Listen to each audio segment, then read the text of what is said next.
Jennifer Kesse went missing from Orlando, Florida on the morning of January 24th, 2006.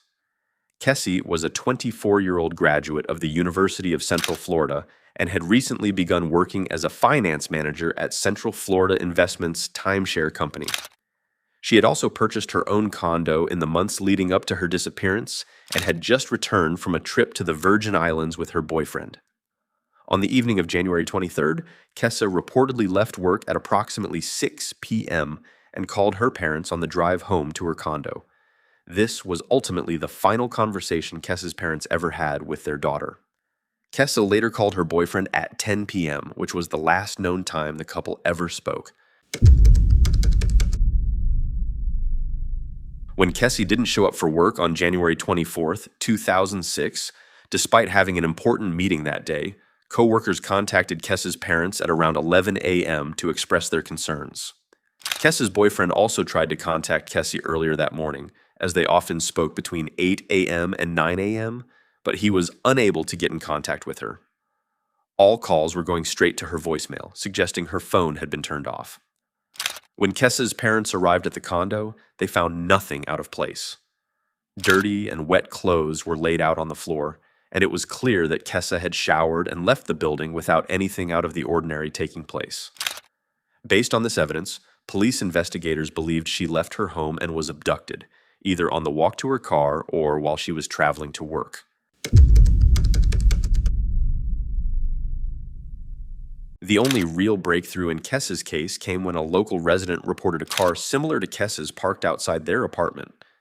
Investigators quickly determined the vehicle was, indeed, Kesse's 2004 Chevrolet Malibu.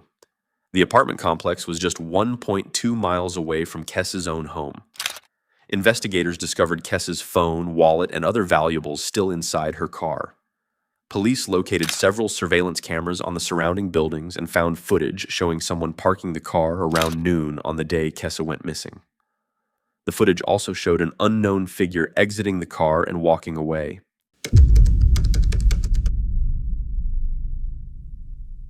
Investigators made extensive efforts to determine who the mysterious figure in the surveillance footage was. The Orlando Police Department initially only listed the unidentified person as a person of interest, but later said they were a suspect in the case. Despite assistance from both the FBI and NASA in enhancing the surveillance footage, this additional clarity provided little help. The 3 frames that captured the person walking away were obscured, with a fence hiding the individual's face. To this day, the identity of the person in the surveillance video is a mystery.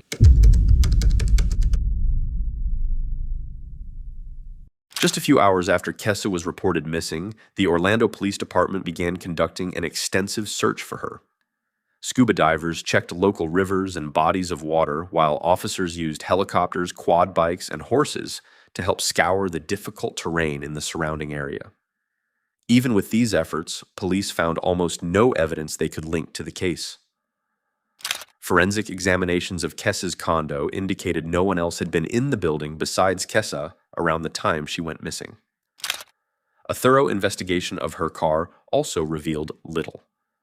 Only a fragment of a fingerprint and a single DNA fiber were found in the car, suggesting someone had wiped the vehicle down to remove any evidence. Kesse's cell phone also provided no information as to what happened. It didn't ping any towers following her disappearance, meaning someone likely turned it off.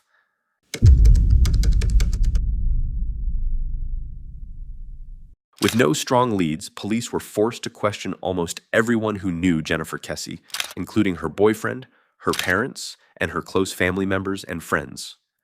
Everyone police interviewed had credible alibis, and officers could find no motivation for a possible crime. Investigators also questioned one of Kesse's ex-boyfriends who had been trying to reunite with Kesse, but they ruled him out as a suspect following interrogation. Co-workers were also questioned, and her work equipment was seized, yet this similarly led to nothing. No one close to Kesse seemed to have any reason to harm or abduct her, and everyone questioned by police was ultimately ruled out as a suspect in the case.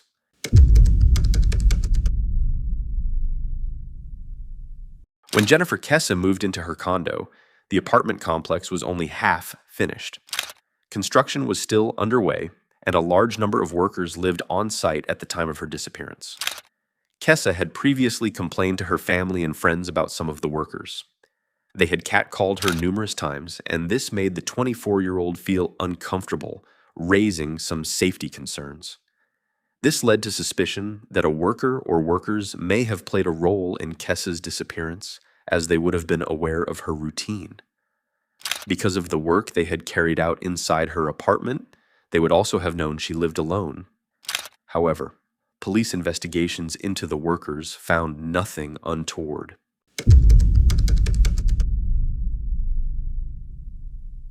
In 2009, 3 years after Kesse went missing, a convicted murderer spoke out, saying he had new information about the case that could lead to a breakthrough.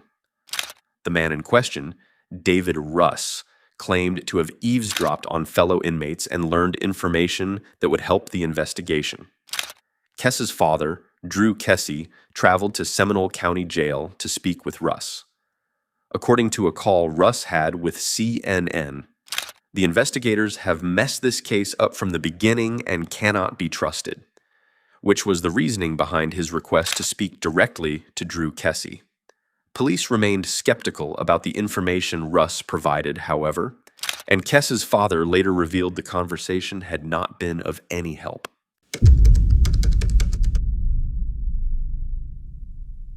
Since 2006, Drew and Joyce Kesse have criticized the Orlando Police Department for their handling of their daughter's missing person case.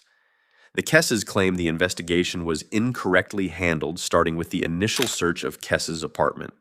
According to Drew Kesse, "We went up to the condo and they sent an officer out. Officer came in, looked around for about 30 seconds, and said, 'She probably had a fight with her boyfriend. She'll be back.' And he walked out." The Kesse family subsequently spent roughly $80,000 on investigators and court costs in an effort to solve their daughter's disappearance. In 2020, Drew Kesse said in a statement, "We firmly believe the department's negligence and lack of competency cost Jennifer the chance to be found."